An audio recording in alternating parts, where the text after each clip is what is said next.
He was pretty good. That's good. He was just going over Wiener filter. Oh, okay. Adaptive Wiener filter. Adaptive. Go back to Arizona for a break? No? No, I'm not. No, I'm not You're not from even there. from there, right? Yeah. I was actually rode my bike to LA with a bunch of friends along Highway 1. Oh, wow. Holy Yeah, crap. it's like 500 miles. It was a long trip. That's a long freaking bike ride. Yeah. So, not the smartest decision we've ever made, Yeah. but we did it. Probably lost a few pounds. I probably did. Well, I have that shirt. Oh yeah. Yeah. In the Yeah. back, it's like, this is your face at the It's got opposite size. all the faces on it. Yeah. Yeah. They gave it to us during the trip, remember? I think that's when I got it too, actually. Yeah.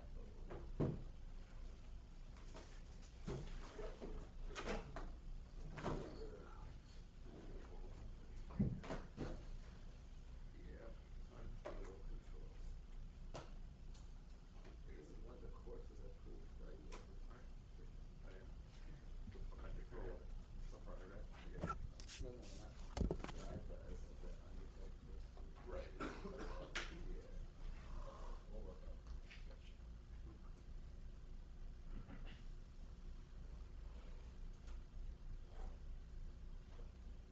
There's not an undergrad mission science program. You can probably like minor.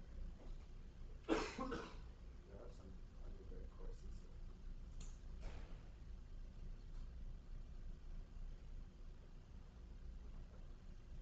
I have only some no interaction undergrad, but no movement.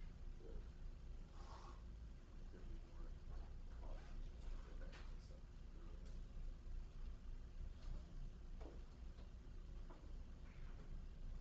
Am I still like in office and projects? There's no. Hey, you've done them pretty well. Oh yeah? Yeah. Maybe it's just different program. That was nice. They have that accelerated like child program. Yeah. My one of my parents' friends' son,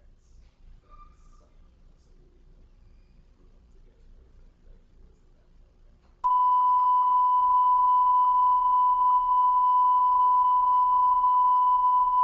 be talking about your dad.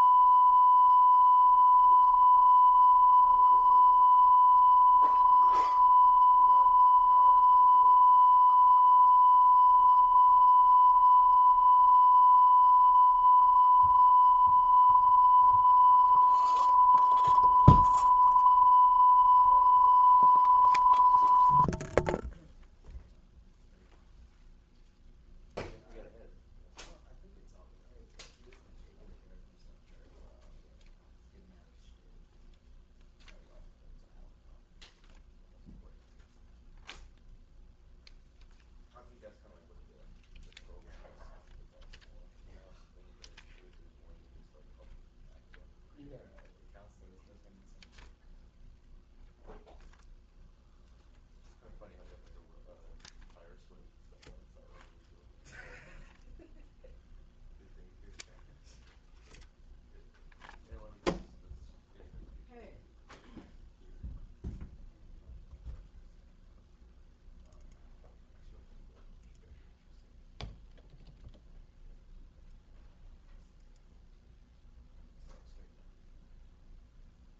Nice to meet you guys, sir. Good. Yeah.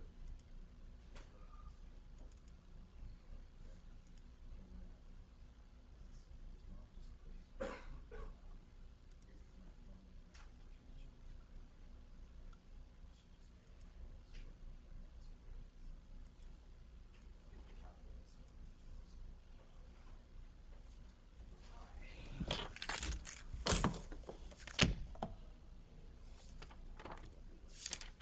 Get the calculus one. Yes. I could see it happening right now. He's being in the office.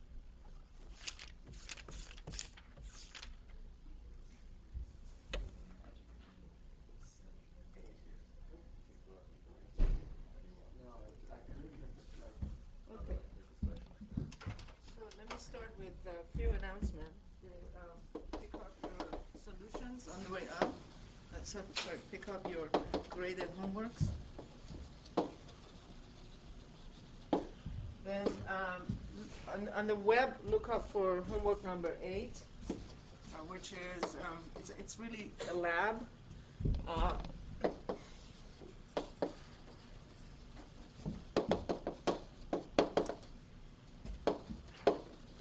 the class webpage. Cindy, did you put it on already? You can do it right after class, right? This is on restoration, and it's not due until April 21. Not because it's a hard homework, but because you're also doing your projects, and we can afford to have it due at that time.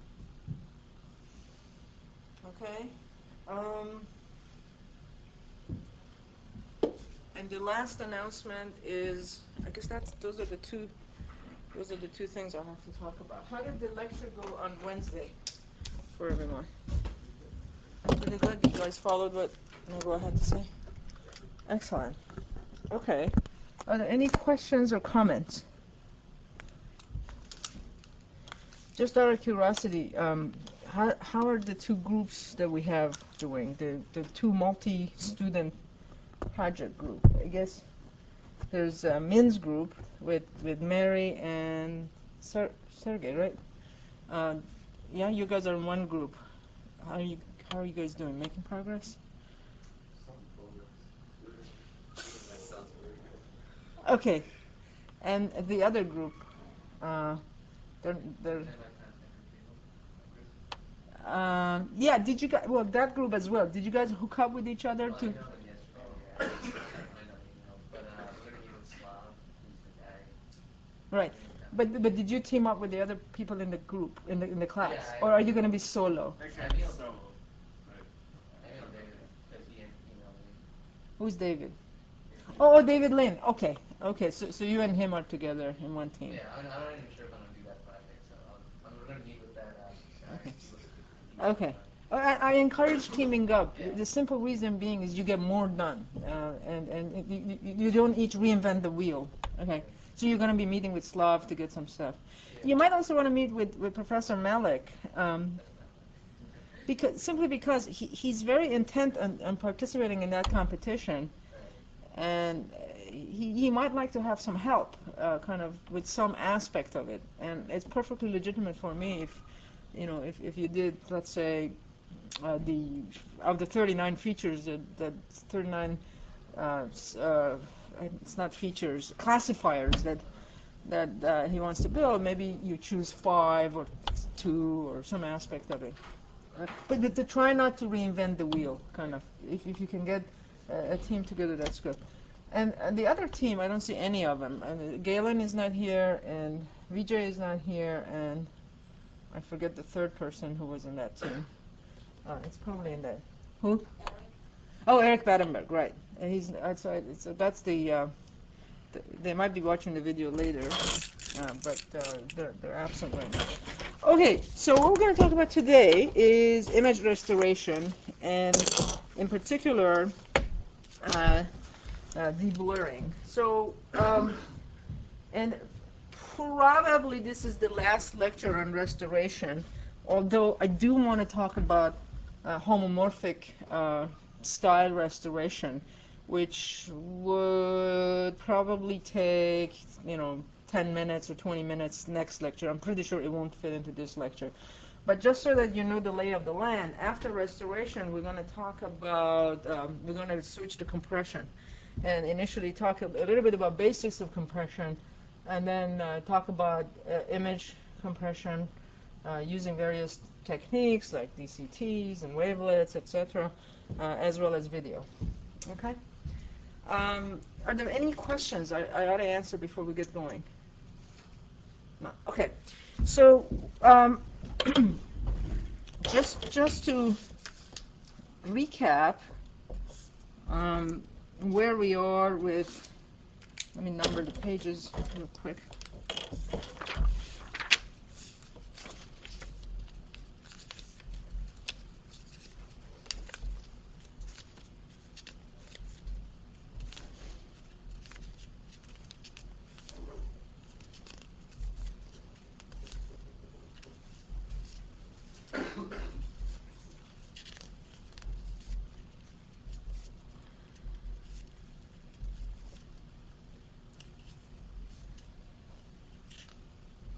Okay, so just to recap where we are with things.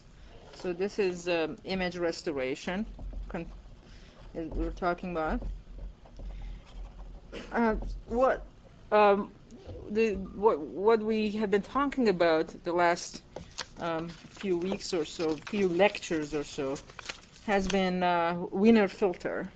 In particular, what we've been talking about is the situation where you have an original signal F that somehow gets corrupted by noise, W, and you observe G. This is what you see. This is, for example, the output of the images from your Hubble telescope.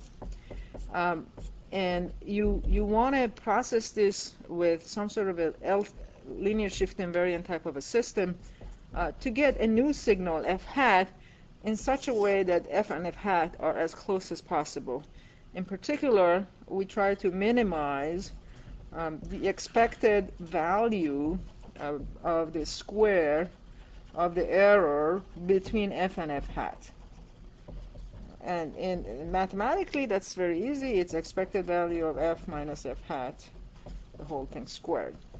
And what we've shown is that actually we don't assume that it's an LSI. If you just decided to minimize this mean square error, then you can show that the operation that does that minimization, the LSI filter, is a Wiener filter. That's of the form PF over PF plus PW, where PF is the power spectral density of the original signal F, and PW is the noise power spectral density. So this is H of omega 1 and omega 2. This is the frequency response of the LSI system that we have. And we, in a nutshell, what we discovered is that if you just apply Wiener filter globally to the image, because the image is not stationary, then you could get excessive blaring.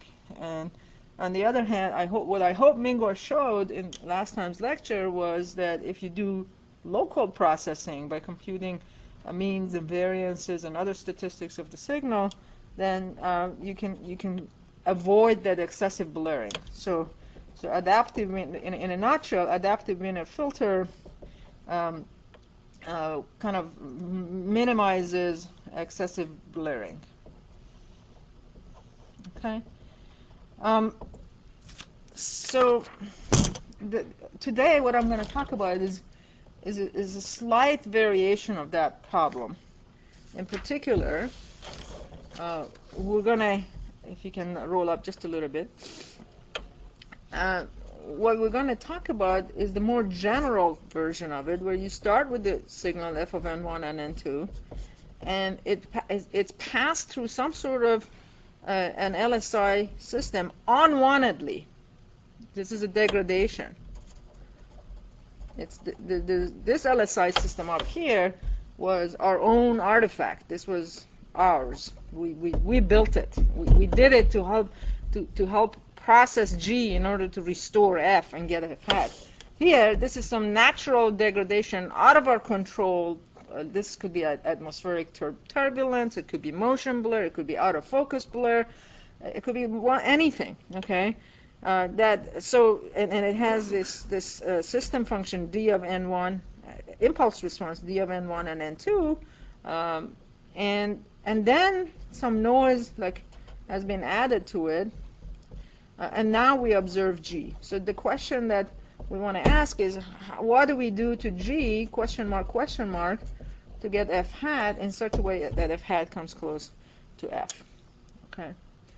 And so this is a slightly more general problem, and for a moment, if you just assume there was no noise added, it was just a signal has gone through a system, and you observe the output. I think if I recall correctly, briefly we talked about how we undo this problem. What's the simplest thing to do? Signal goes through a linear shift invariant system. We get G, and from G we want to recover F. How do we? What's the best way of doing it? Yeah, inverse filter. We talked about that already. And we already talked about the fact that um, if the inverse filter in the frequency domain has some zeros, it annihilates those frequencies of f for which this filter goes to zero, and therefore a G will have values 0 as those same frequencies. So there's no way on earth by looking at G you can figure out what those values of f at those frequencies are, but there's ways to treat that. For example, you can kind of make numerical attempts to minimize the effect of that, and I'll talk about that a little bit today.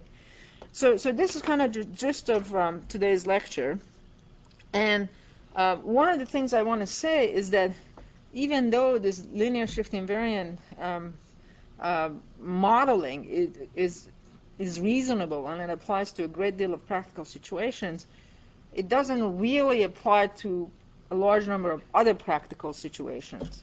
For example, so what I want to say is LSI modeling doesn't always work, doesn't always present reality. For example,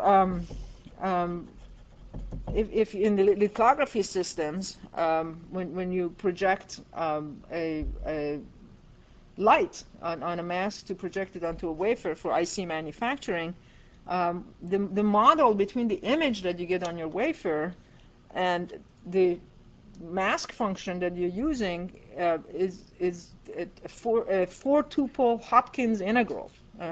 So for example, for optics that's used in lithography, so you can model the optics in a coherent way, completely coherent. You can model it in a completely incoherent way, and both of those use straightforward convolutions. And however, in real life, the model that best describes what happens in this step is partially coherent projection. So partially coherent projection of light onto the mask. So here's a light source, here's our mask, here's the wafer, and there's some pattern. So if the mask, let's say, is an L-shaped, the pattern that you get could be kind of a rounded version, distorted version of this thing.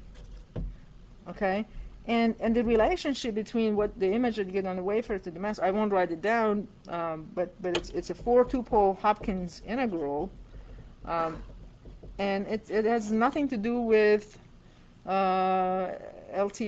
Well, I shouldn't say that. It's not really a convolution, or it's not really a straightforward LSI convolution. But nevertheless, one of the big kind of breakthroughs of the late 90s in this field, which Nick Cobb at Berkeley came up with, was he managed to approximate this Hopkins equation with what he calls SOX. It's sum of coherent systems. So basically he said, look, I'm going to apply convolution here. I'm going to decompose these Hopkins equations using singular value decomposition into a series of filters that now I can do H1, H2, a series of convolution, but then square the answer up and then add the things up. And now the image can be related to the mask. So if this is the mask, which is the input, and this is the image on the wafer, now it's not really exactly convolution. It's sum of a bunch of convolutions whose answers have been squared. So when you're doing coherent imaging, it's just convolution. When you're doing incoherent, it's convolution with one thing squared. But when you're doing partially coherent, you can approximate this four-tuple integral using SVT decomposition using this technique. And when you do SVT decomposition, only the singular vectors that have large singular values are important, and therefore only those filters you put in here. And it turns out that the image that you get using this way is very close to the image that you get using the actual four-tuple integral. And it was this discovery that made calculation of optical of images on wafers fast and resulted in this whole field of optical proximity correction that is now a big industry, and with mental graphics and cadence and synopsis all kind of working in that. And this is something that one of your fellow students, Alan Goof, is intimately familiar with, to some extent working with aspects of this. And so does Cindy. Okay, so I don't want to get distracted too much in this direction. Coming back to this problem that we have trying to solve, I'm going to start with, even though I talked about blur a little bit already, I'm going to talk about it just a tiny bit more, about possible blur functions, and then talk about different techniques that we can use in order to solve that. So I'm going to talk about the three kinds of blur. One of them is motion blur. One of them is um, um, out of focus blur,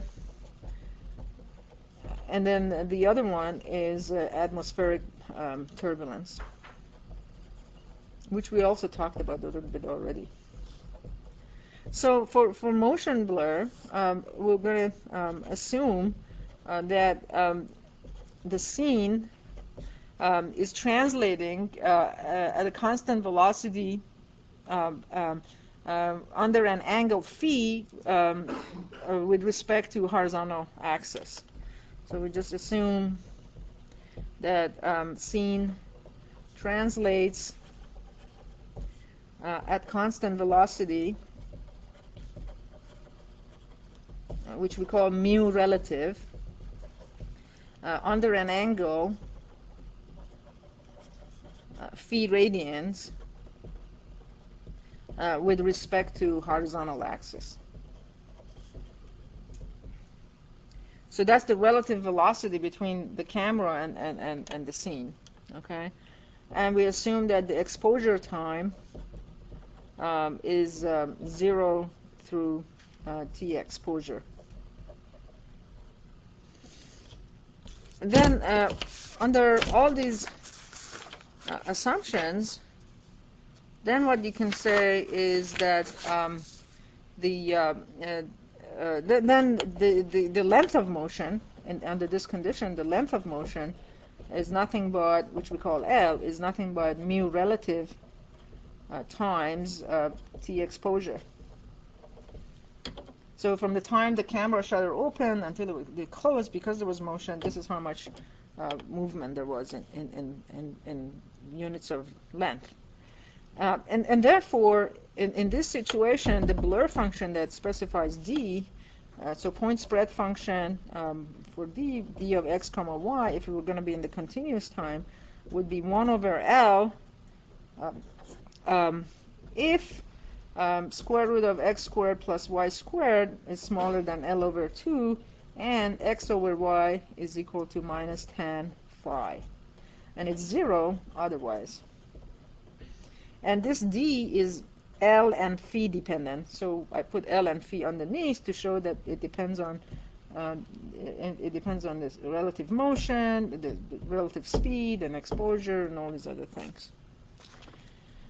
And of course you can discretize this thing whichever way you like. I won't spend time writing that down, that's kind of trivial, but what I would like to show you is the point spread function in the Fourier transform of this thing, in other words, d of omega 1, omega 2, for some values of L and phi. So for example, for L equals 7.5 and phi equals 0, and then L equals 7.5 and phi equals pi over 4. So can you zoom in to this as much as you, this picture here, figure as much as you possibly can.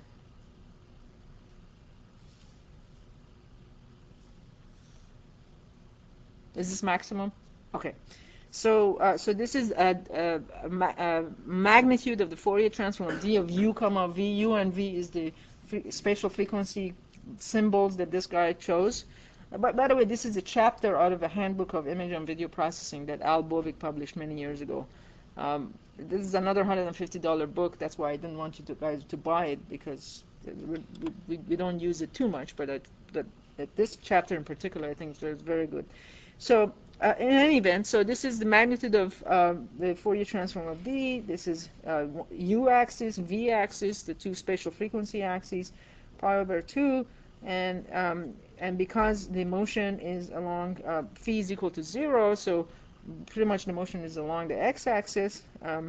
You can see that these lines of 0 are perpendicular to the u-axis. U is the spatial frequency corresponding to x, v is the spatial frequency corresponding to y.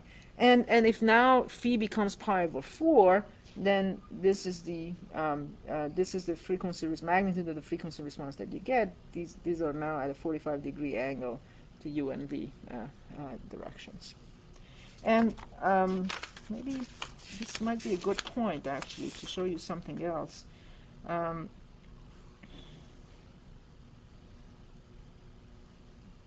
Yeah, if you look at this image, this is the no, just this one on the left.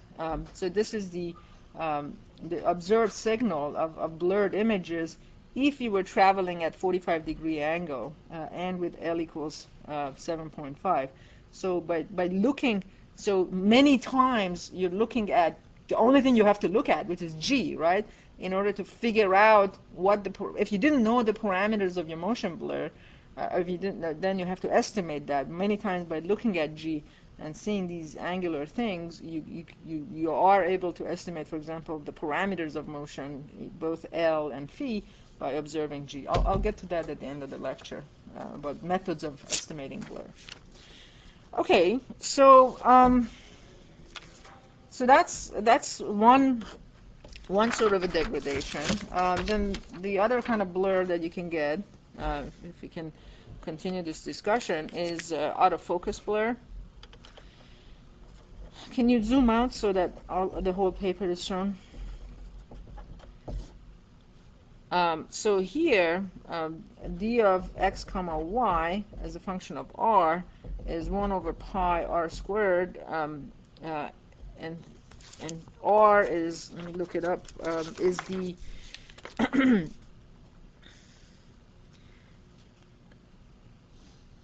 yeah, r is a parameter of the point spread function as to how much out of focus you are. Okay, so it's 1 over pi r squared if square root of x squared plus y squared is less than r squared, and it's 0 otherwise. So r is just a parameter for how much out of focus you are. Okay. And finally, so an example of that is shown here. If you can just zoom down into this picture. So this is the Fourier transform of magnitude of the Fourier transform of that d. So it's because in the time domain it's a circularly symmetric thing like it's shown here.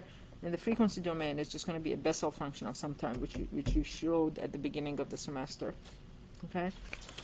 And zoom back out. The last one that and the discrete version of this thing, if you're going to discretize that, you get d of n1 and n2 as a function of r as 1 over some constant if square root of n1 squared plus n2 squared is less than r squared, and it's 0 otherwise. So that's relatively easy to discretize. And finally, the last blur function that I want to talk about is the atmospheric blur, which we already talked about or showed some examples even. And that is a d of, for that d of x comma y, which also corresponds to sigma g, is some constant, and then exponential to the power of minus x squared plus y squared over 2 sigma squared g. And as you change the value of g, you change the amount of sigma squared g, you change the amount of blur that you introduce. So these are some common blur functions. And I won't bother. Well, let me just quickly show it to you. Zoom in, please. This is the magnitude of the Fourier transform of the blur function. Okay. You zoom back up. Okay, so now what I want to talk about is really techniques for deconvolution. So this is called deconvolution because the signal got convolved with something inadvertently. You're deconvolving it, right? And by the way, deconvolution is a pretty old field, and it got a huge amount of boost in the 70s when there was an oil crisis going on, where the oil companies were using these kind of techniques to using deconvolution techniques to reconstruct layers of Earth to figure out where to dig for oil or not. But so basically, we're going to consider two cases. Case one, where a Blair function is known, and case two, where it is unknown. And mostly today, I'm going to talk about the case that we know what the Blair function is, and with the case where we don't know it, this is called blind deconvolution. Okay?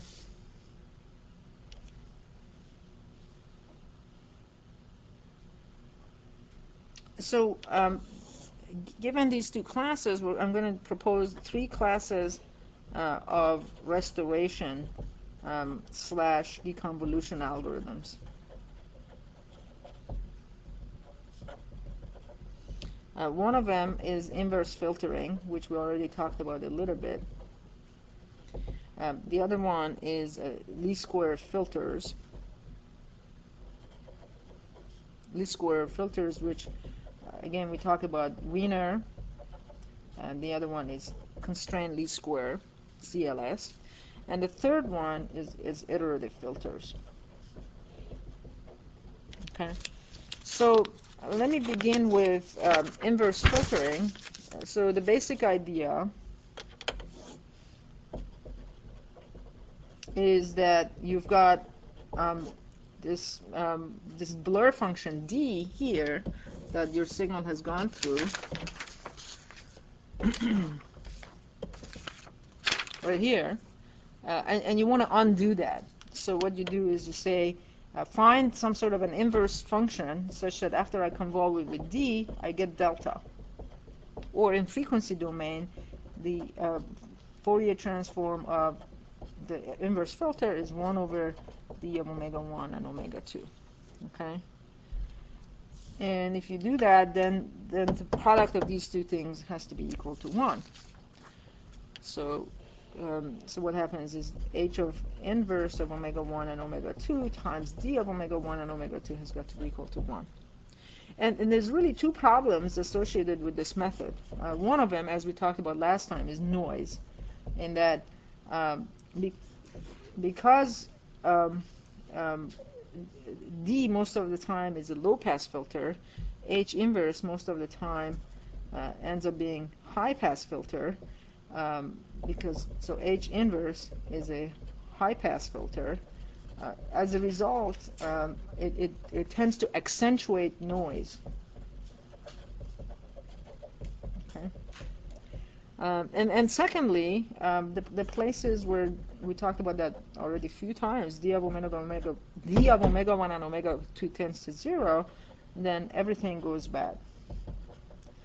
In other words, in this case, H blows up essentially. So you have to deal with that. And one way to deal with that, you just say H inverse of omega 1 and omega 2 is 1 over d of omega 1 and omega 2. Only if only if 1 over d is not too large. It's smaller than some threshold gamma. Only if 1 over d of omega 1 and omega 2 is smaller than gamma, and it's equal to gamma otherwise. So this way you've kind of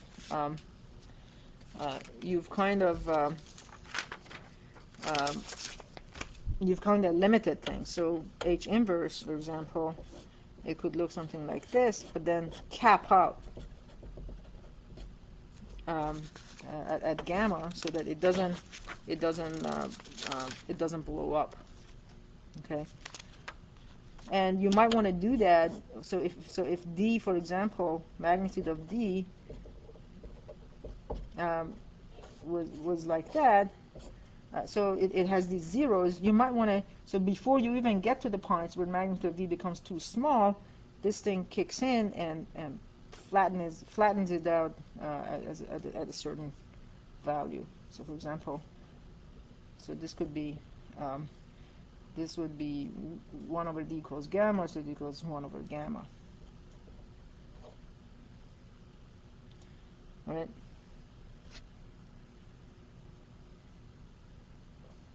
So all these side lobes are gone, and you just basically do a little bit of a high pass filtering.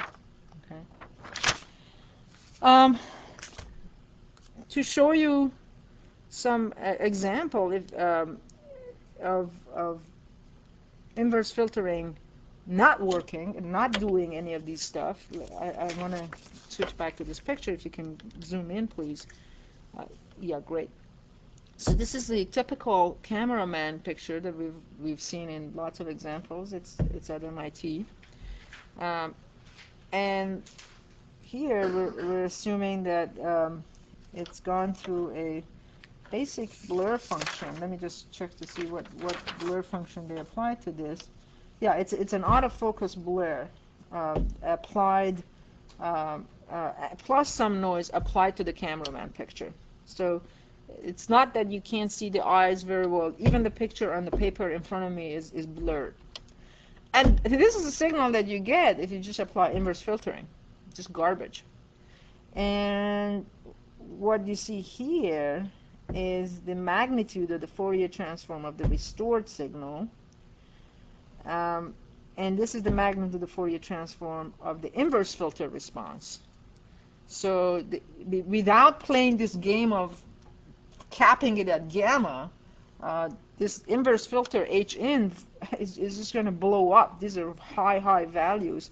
And then in the restored signal, you can see kind of the same sort of a thing. These lines, by the way, corresponds to these lines that are already in the image. So that's not the problem, but the problem is all these zeros in this image are here, and that's what's completely messing up the inverse filter. So generally speaking, inverse filtering just by itself, without fixing it or massaging it, is just not gonna work very well. Okay, so and let me show you. I think I already showed this to you in the previous class, but I'll show it to you again. So this is the case where we start. Actually, I don't have to show it in the book. I'm going to go to the computer. Figure 526. Yeah.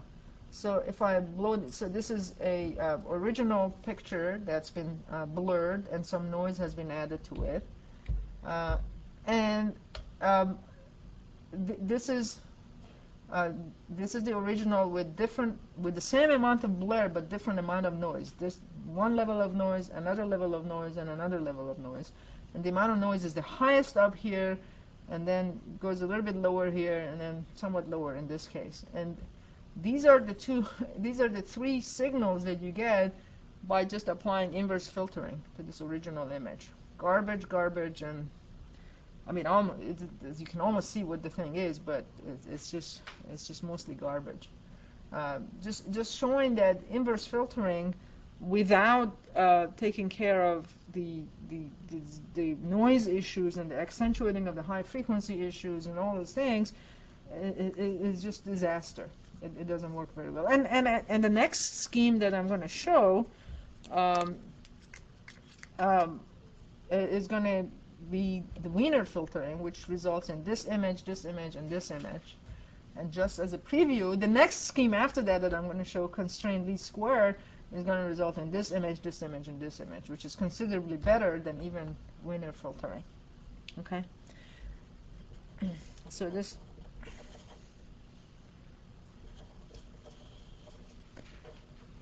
So this, I'm just writing down figure 529 of Gonzalez and Woods. This shows the inverse filtering process, and it just doesn't really work very well. Okay. So let's move on to something more sophisticated, and that's the least squares kind of filters.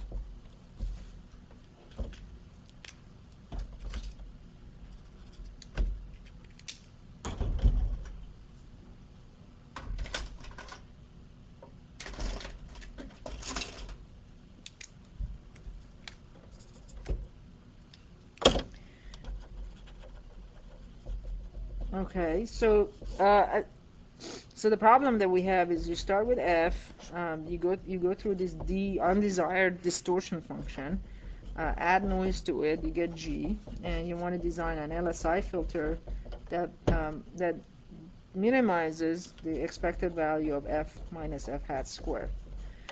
And you can go, I don't want to spend a lot of time going through the optimal derivation of this, but if you do, like we did a few lectures ago, what you find is that the Wiener filter that minimizes this mean square error is given by d complex conjugate omega 1 omega 2 over d complex conjugate omega 1 omega 2 times d of omega 1 omega 2 plus something here, which is pw of omega 1 omega 2, which is the power spectral density of the noise, over p sub f of omega 1 and omega 2,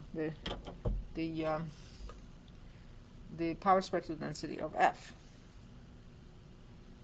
And you know, we can analyze this to death. It has the same problem as the traditional Wiener filter had, in a sense that we don't know power spectral density of f, and I'm going to talk about a few techniques that helps us do that. But basically, you're going to have to estimate p of f by looking at p of g and making some assumptions about f and d and noise and all those other things.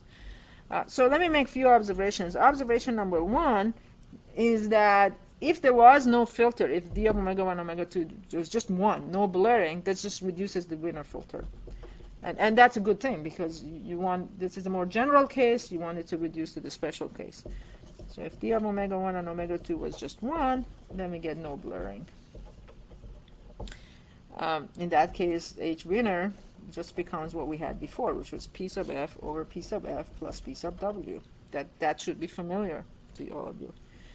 Observation 2 is that as noise tends to 0, then we get the inverse filtering answer, which is H inverse is equal to 1 over d of omega 1 and omega 2 for d of omega 1 and omega 2 not equal to 0, and it's 0 otherwise.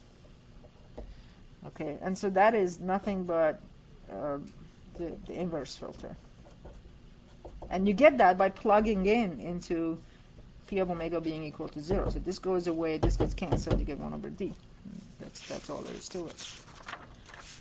And observation 3, which is a little bit less trivial, but still soothing and comforting to know, is the two cases where the signal energy is higher than the noise energy versus the case where the noise energy is higher than the signal energy.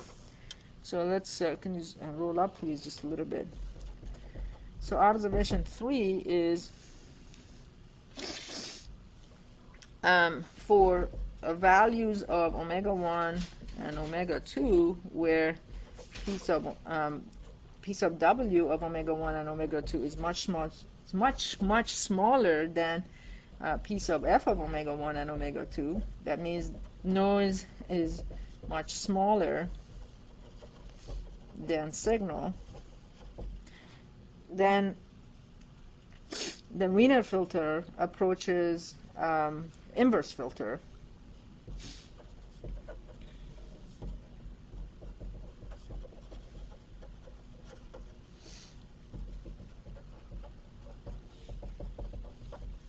Okay. So why is that? If you just come up here, if p of omega is much smaller than this, then in the limit, when this is equal to 0, this is much smaller than this kind of disappears. This cancels that, so you get 1 over d, so that's kind of inverse filter. And intuitively, does that make sense? Yeah, because in those regions, or for those values of frequencies, the noise is very little. And so all you have to do is undo the blaring or the thing that the linear time invariant D filter did to your signal.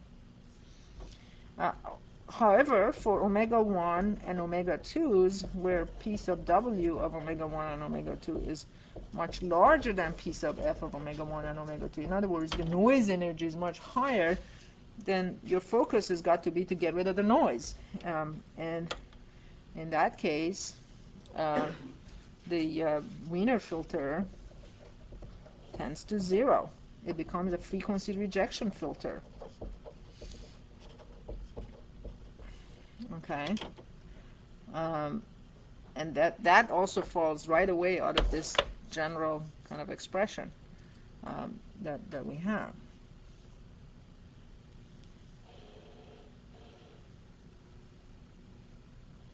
So so basically, it does kind of all the right things as we expect it to do. It's a good time to kind of not shove under the rug how do we estimate PF. Let me just spend a few minutes talking about a couple of different ways to estimate PF. So how do we estimate the power spectral density? The first approach is to just say, okay, well, PF is nothing but PG minus PW, because we're assuming that the noise that we added is independent of the signal, and et cetera, et cetera. And so if all we have to do is somehow come up with the power spectrum of G, and make some assumption about the power spectrum of noise, we can tell what the power spectrum of F is. And why do we talk about power spectrum of G? Because G is the thing we actually observe. It's in our hand, right? So, for example, you can model W noise as some sort of a white noise with variance sigma squared W. Okay. In that case, P sub F of omega 1 and omega 2 is equal to P sub G of omega 1 and omega 2 minus sigma squared W. Okay, and one way to estimate P sub G is use what's called the periodogram method. In this case, you get replace P sub G with G of omega 1 and omega 2 times G complex conjugate of omega 1 and omega 2 minus sigma squared W. So, so this method is called periodogram as a way of estimating P sub G. You just literally take the Fourier, the very signal you have in your hand, and it's plagued with its own set of issues. I mean, for one thing, P sub G is the power spectrum density. We're assuming G comes from a random process, and we're assuming G is one waveform coming from a random process that's stationary and that has the autocorrelation function with Fourier transform is P sub G. And so just using that one sample to estimate P sub G has its own set of limitations, right? What if that waveform was not representative of that class of signals? There's one argument you could use against it. But on the plus side, you could say, well, the G is all I got. That's the only thing I observed from this process. Anyway, another way of doing is to think about a set of representative images. So if you're dealing, for example, with natural imagery, you take 100 natural images from the Corel image database, and you average those over in order to estimate P sub G. Or if you're dealing with MRI images, which some of you are working for your term class project, you could get 100 MRI images. If you're dealing with PET images or astronomical images, you could take 100 of those or 1,000 of those and do averaging over those.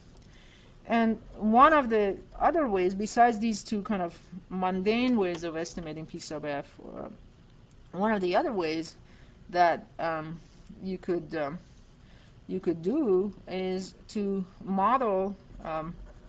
It's called the model-based technique. So, for example, you model your images as a two-dimensional causal autoregressive model. So, 2D causal autoregressive model. And what do I mean by that? Well, you can say that F in general can be written as some coefficient A01, F of N1, comma N2 minus 1, plus A11, F of N1 minus 1, comma N2 minus 1, plus A10, F of N1 minus 1, comma N2, plus some noise. Because if I just leave it at that, it means that every pixel can be predicted perfectly, or is equal to perfectly from the one above to the left and to the right. So you add some noise, V of N1 and N2. And you have to make some assumption about these noise, so we can say, okay, well, we call this the white noise with some sort of variance. And you might say, well, it's still, you don't have access to F. Well, my answer is, well, we do that on G, and then we subtract PW from P sub G to get P sub F. So you can do the modeling on G in order to find this coefficient. So you can there's fancy techniques called Euler-Walker equations, which I believe is covered in 225A. Is it? Yeah. To estimate these coefficients. So for example, for the cameraman. By the way, in 225A, do they give any image applications of these stuff? No. It's all one-dimensional.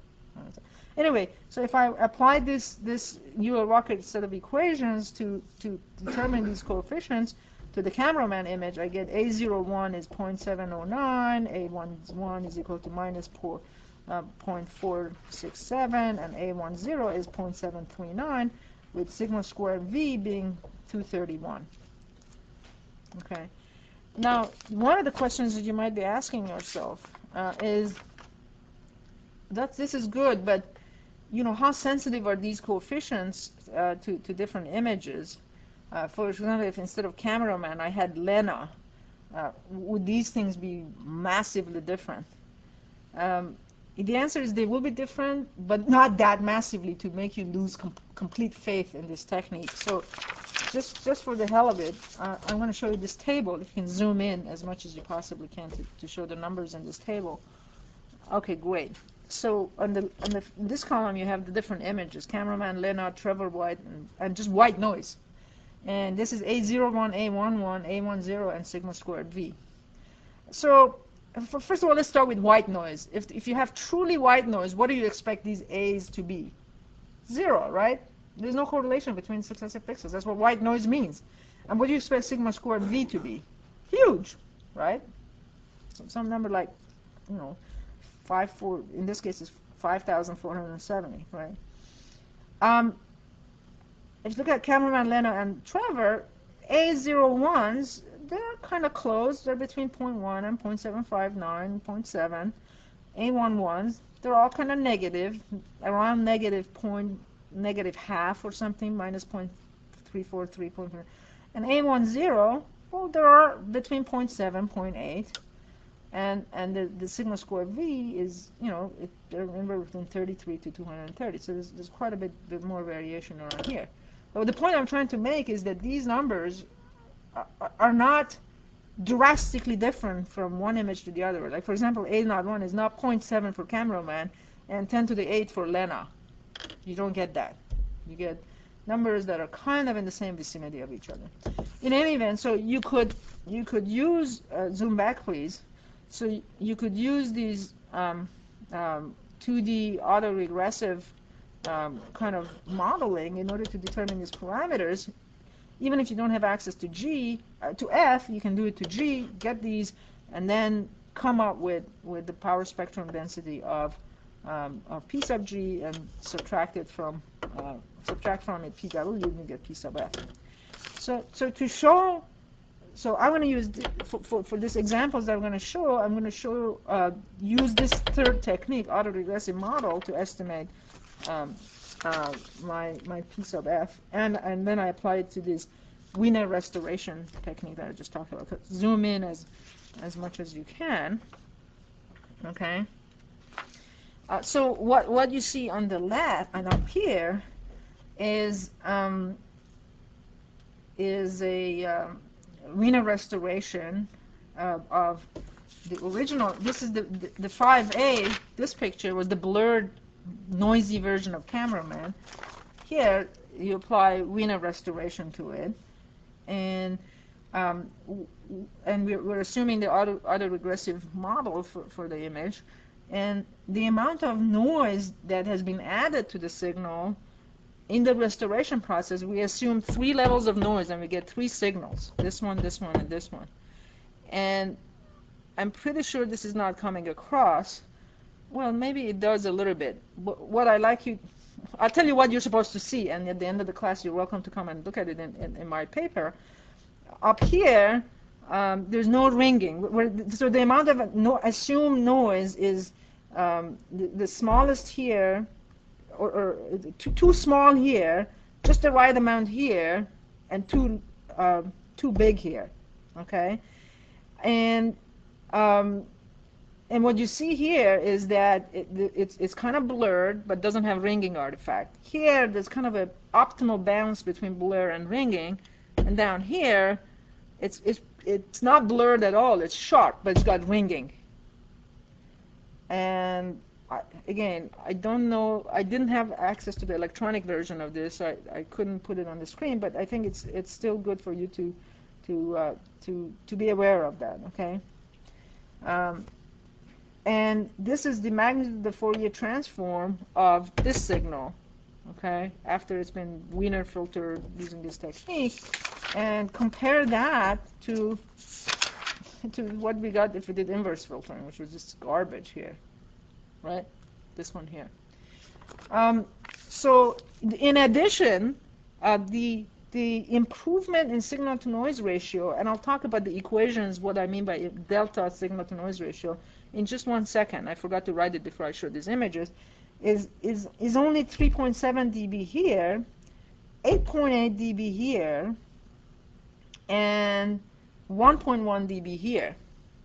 So you can actually see quite a bit of improvement. So this one not only looks the best, but thankfully it also has the highest improvement in signal-to-noise ratio, which is a good sign. Because many times in image processing, you look at signal-to-noise ratio and say, oh, does it really correlate with what we think visually? And in this case, it does. Okay. So let me now, before I forget, so let me write down this delta of signal-to-noise ratio expression for it. So what I showed you was figure 6 in Jan Beemond and Lagendijk paper. Okay. Actually, Cindy, can you put the reference for this book on the web for the kids? Do you know what it is? Why are you laughing? Oh, I called you the kid. Okay, you're really very young compared to me. Actually, why should I make myself old? I'm very young myself, for kids and kids. I mean, just don't look at all the gray hair. I forgot to dye my hair this last few months. It's Beemond and Lagendijk. I'll send me an email and I'll send it to you. Okay, so so the signal-to-noise ratio. So the signal-to-noise ratio for this G signal is 10 log 10 of variance of f, the ideal thing, over the variance of G minus f in dB. And then the signal-to-noise ratio of f hat is kind of the same thing. It's 10 log 10 of variance of f hat over variance of f hat minus f. And then finally, the signal-to-noise ratio, delta signal-to-noise ratio, which means the change in signal-to-noise ratio, is the signal-to-noise ratio of f hat minus signal-to-noise ratio of G, which then ends up being 10 log 10 of variance of G minus f over, pen is running out, variance of f hat minus f.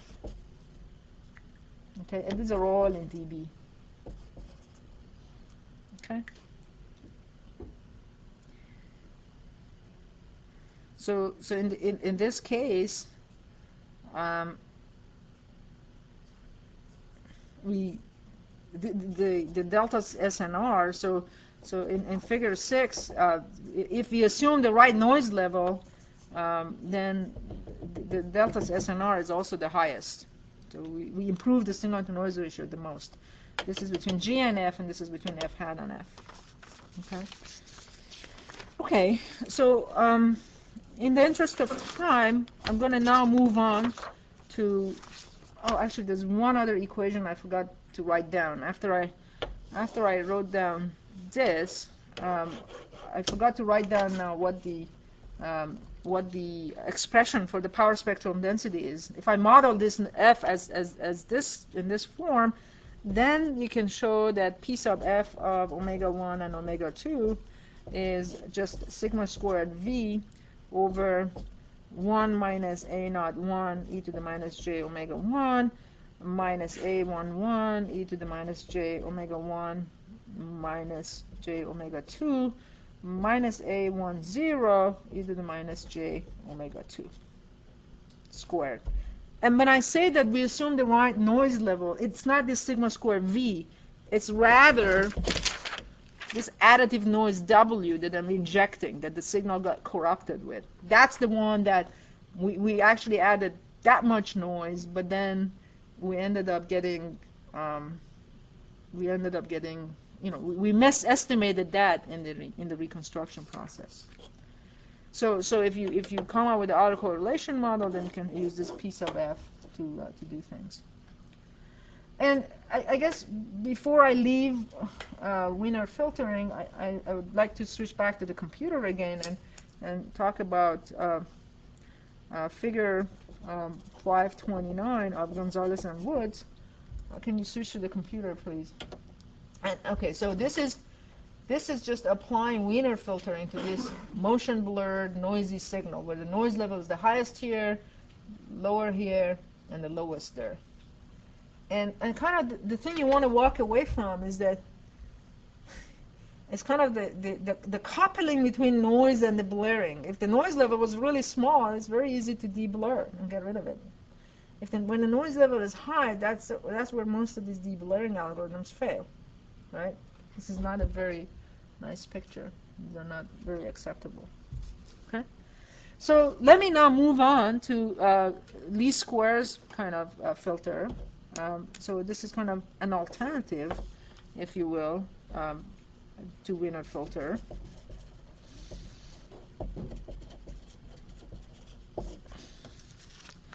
And kind of the basic idea is, once again, let's look at our picture. F passes through this LSI system with impulse response D. We add noise, we get G, and we want to pass it through something that gives us F hat. And kind of the basic idea behind it's called constrained least square technique is to say, look, I want to design, my goal is such that if I convolve D with F and I subtract G from it, then that norm, approximately, the energy in that signal should be approximately equal to the energy of this noise signal, which we're assuming it's Y, sigma squared W. So that's kind of the basic idea, okay?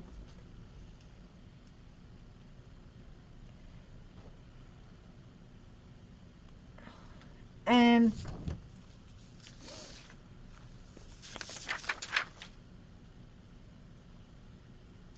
sorry, I knew I had dropped something.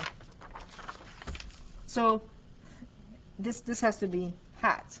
So let me now track back and explain why this is a good idea. So the idea is that if we want F and F hat, if we want F hat to be as close as possible to F, if we plug back F hat into the system, convolve it with D, and then subtract that from G, that amount of noise, the amount of energy has to be equal to sigma squared W.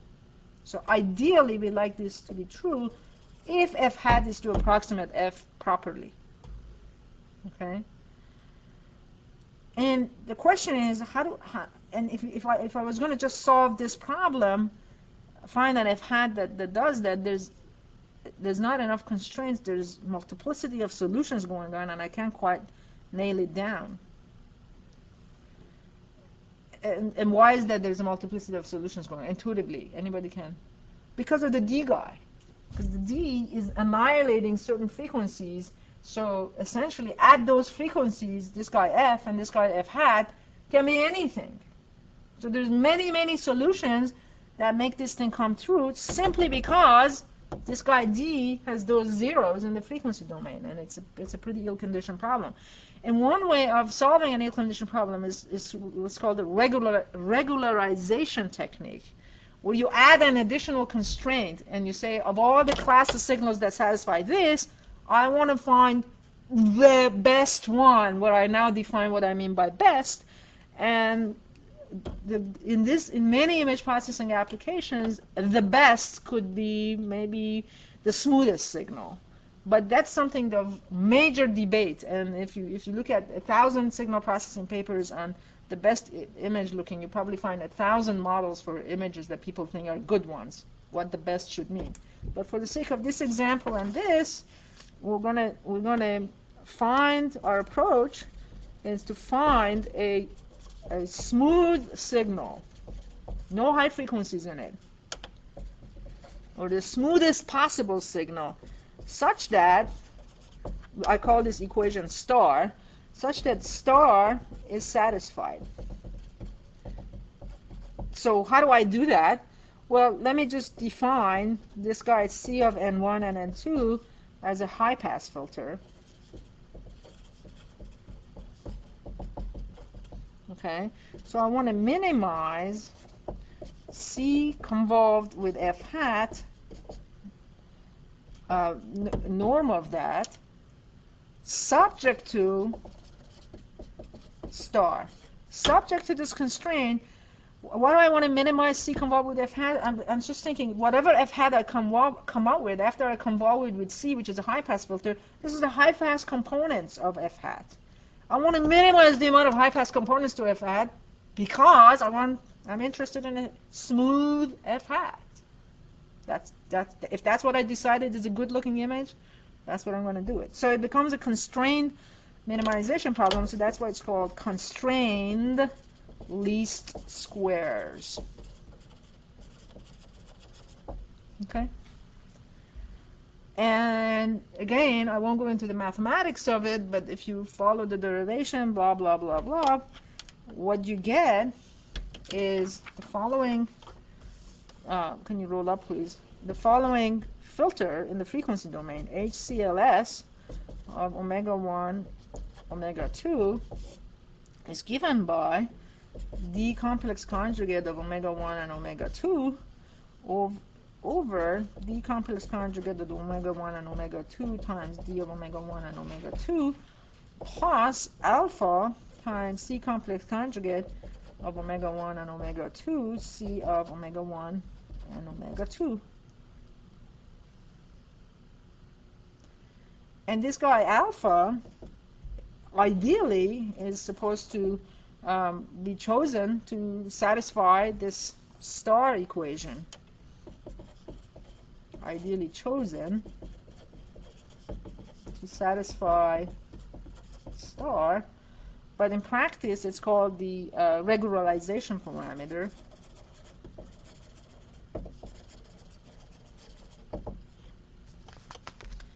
And by tuning it, it's actually, in many of these restoration algorithms, the ultimate judge could be a human being. You can just change the alpha until the image looks good, and you're happy with the outcome of it.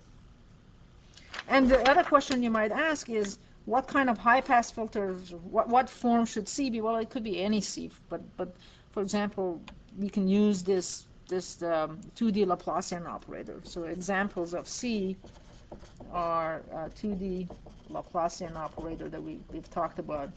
It's a good high-pass filter. So it's 4 minus 1 minus 1 minus 1 minus 1. Okay. So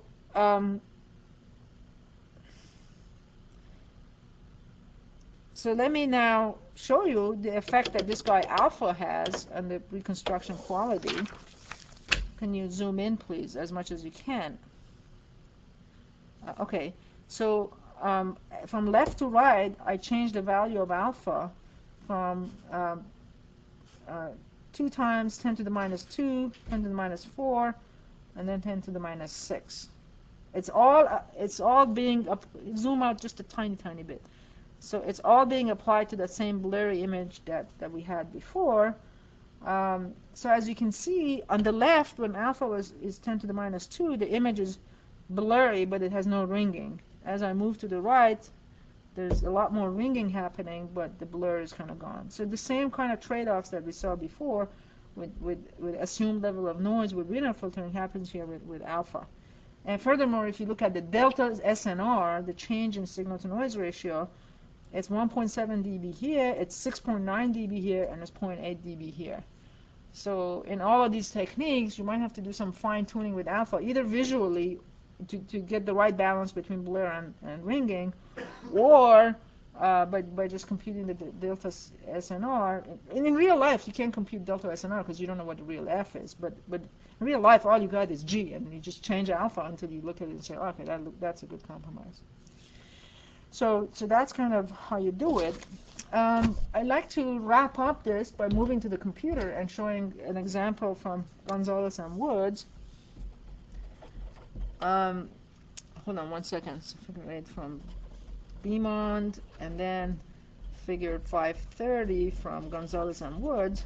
So I'd like to show this. So this is applying constraint least square to that same problem with a little bit of noise, a little bit more noise, a little bit less noise, and a lot less noise.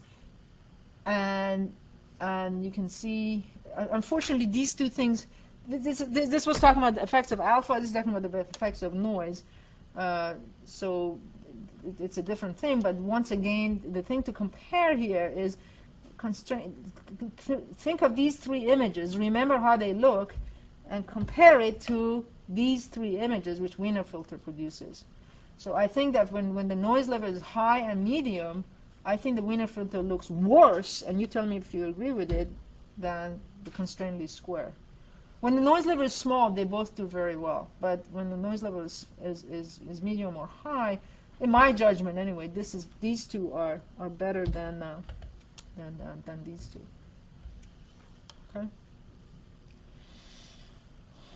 Let me pause for just a second. Are there any questions before I get into the last technique, which is iterative filters?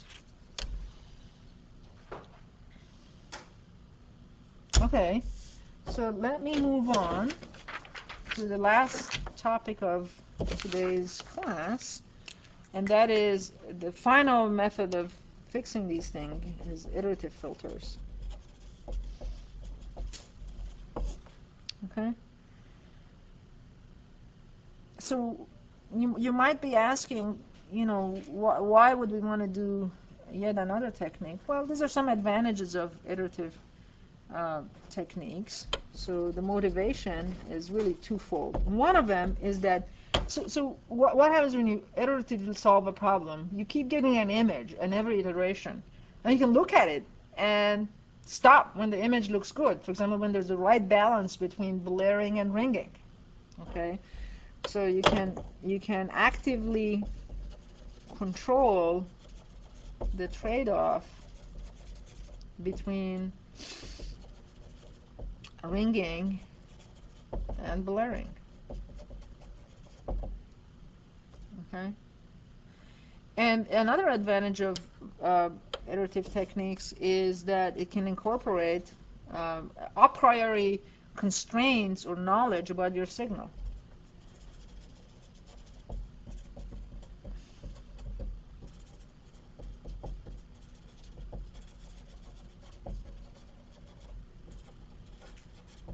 So, for example, we already did that a little bit at the beginning of the semester when you were dealing with 2D Fourier transform reconstructions. You had all this constraint. My signal is positive. It has this region of support and da da da da da. And you actually, I don't know if it was part of your homework or whether I just talked about it. You actually implemented the reconstruction algorithms that imposed those constraints, right?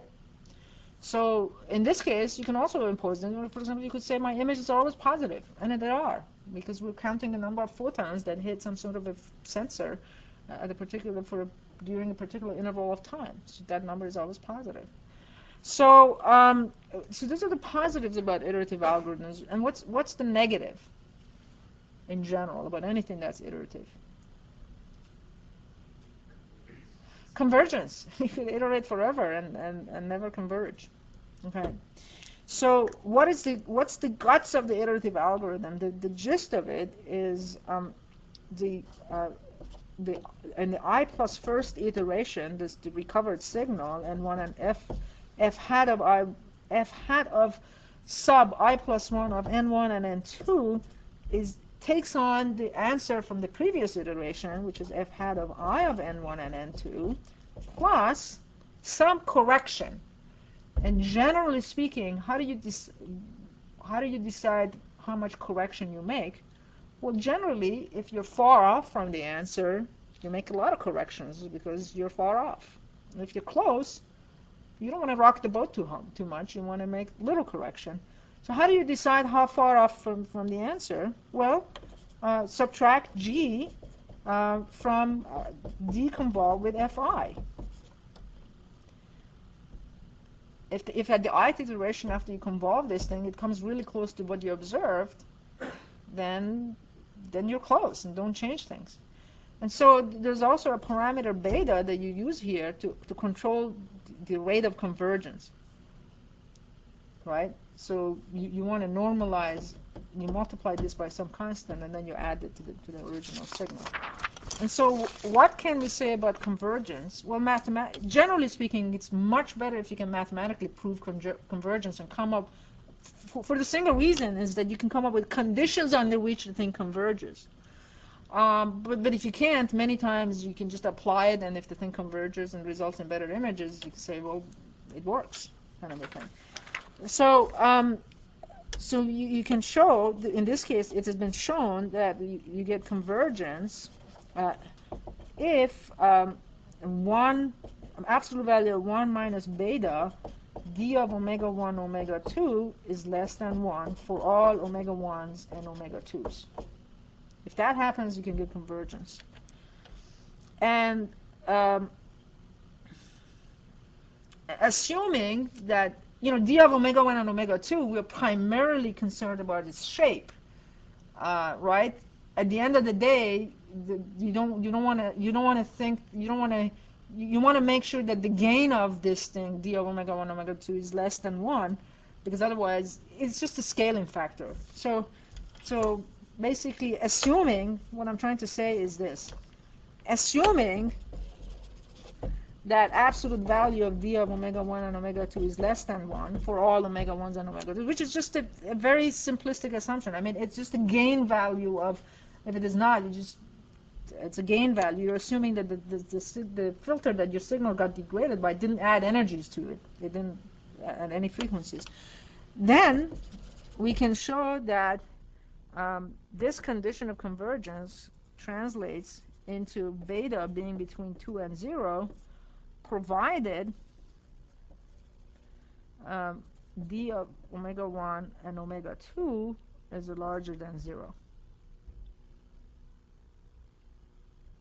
Not an absolute value, but d itself, the Fourier transform of. And that condition doesn't necessarily hold in practice. Because when you're doing motion blur or sync as your thing, it becomes negative. So, but if that happens, then you get this kind of convergence. So beta has to be chosen in this.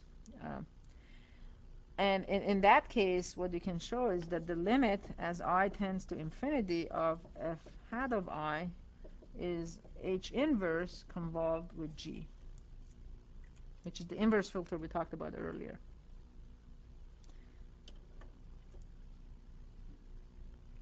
And it's a good point to now show figure 9 in Lagendeck Beamon paper. And there's no examples of that in Gonzalez and Woods. It just doesn't cover. So so you start with here. This is after 10 iterations. This is after 100 iterations. It's after 500 iterations. It's after 5,000 iterations.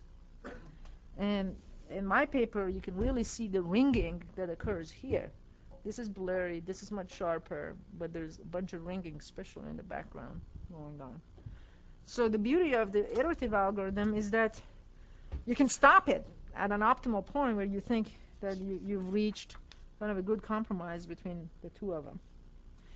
And let me wrap up today's lecture, even though we just have 1 minute left, with just how do we incorporate a priori knowledge in this iterative algorithm? A priori knowledge. Okay. So suppose that we know the image is positive. Then you can apply what's called a projection operator.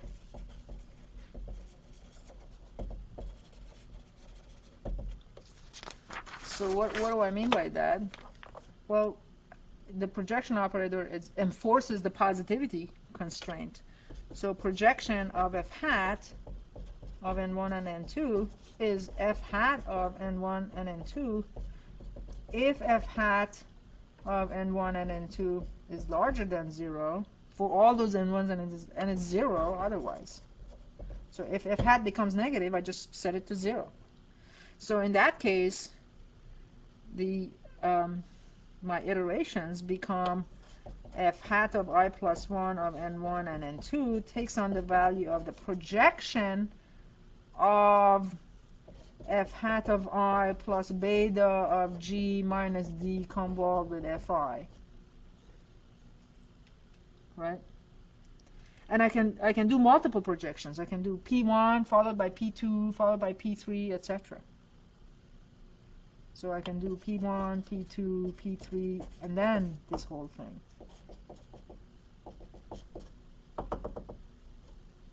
And there's a famous result that I really feel very obligated to talk about because it's one of the most important results in image processing, and that has to do with POX. Oh, today we talked about SOX and POX. That's history making. But POX stands for projection onto convex sets. So the question you might ask yourself is, under what condition does this converge? And independently by several people, and people came up with conditions under which if you do this iterative algorithm, which is a series of projections onto convex sets, converge. And Euler and Weber in Polytechnic University in New York were the first ones to show it in 1984. Okay, so here's the main result. And it relates to POX, projections onto convex sets. So to begin with, I have to tell you what a convex set is. Convex set is a set such that, let's call it S. If A is an element of S and B is an element of S, then for all epsilon, A times epsilon plus 1 minus epsilon times B is also a member of S. So it means if I have a set and it's convex, that means any two elements I pick in it, their linear combination in this way is also in S. Okay? So for example, is the set of all positive images, is that a convex set? Yeah. I pick any two positive image. Positive image means the image which has all the pixels are positive, right?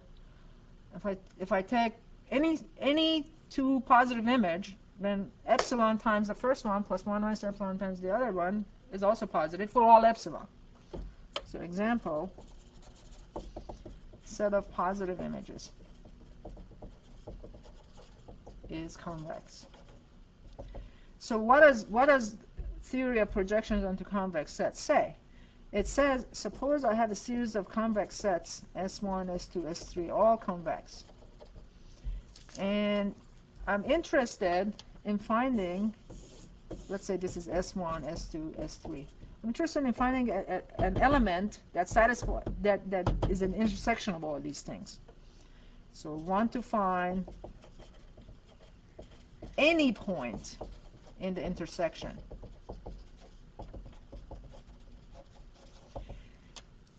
And what the theory of projection of convex sets says is that as long as you start in any arbitrary initial condition, anywhere in any of the sets, let's say here, and you find, let's say here, and you project it into S1, and then projection in here means the following. If I'm at a point S here and I want to project into S1, I want to find the element in S1 that comes closest to this point. That's what projection means, according to some metric, right? Then I go here. Then I project it to S3. That means I find the element closest in S3 that comes close to S1. And I keep doing that. Eventually, I'll converge to the intersection.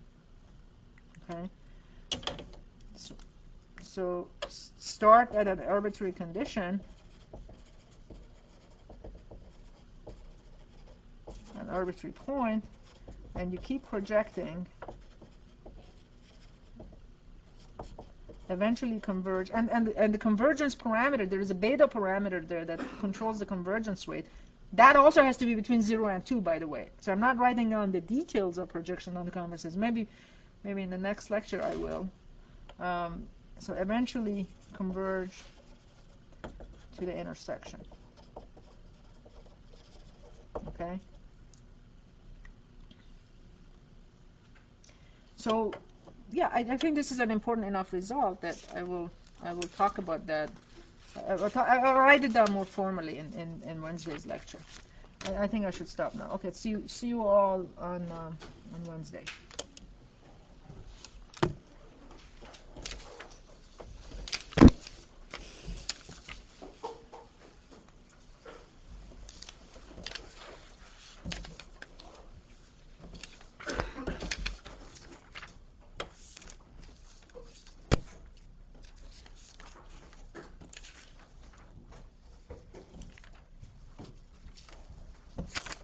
Don't forget to pick up your graded homework.